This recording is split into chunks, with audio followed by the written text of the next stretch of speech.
بسم الله الرحمن الرحيم. يا أيها الذين آمنوا قاتلوا الذين يلونكم من الكفار وليجدوا فيكم غلظة واعلموا أن الله مع المتقين.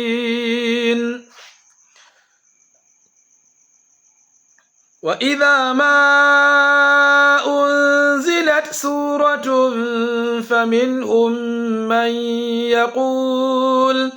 فمنهم من يقول أيكم زادته هذه إيمانا فأما الذين آمنوا فزادتهم إيمانا وهم يستبشرون.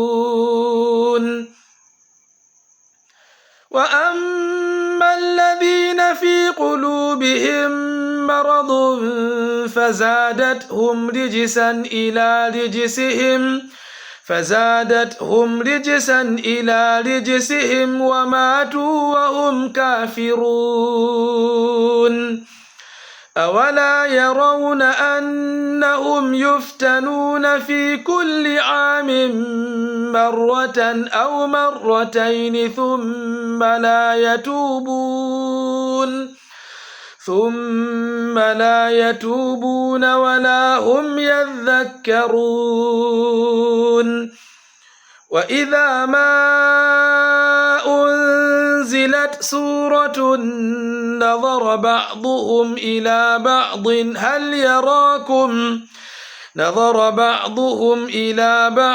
هل يراكم من أحد ثم انصرفوا صرف الله قلوبهم بأنهم قوم لا يفقهون.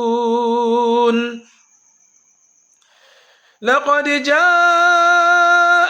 رسول من أنفسكم عزيز عليه ما عنتم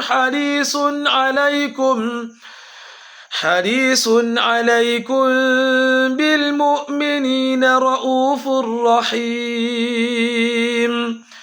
فإن تولوا فقل حسبي الله لا إله إلا هو عليه توكلت وهو رب العرش العظيم.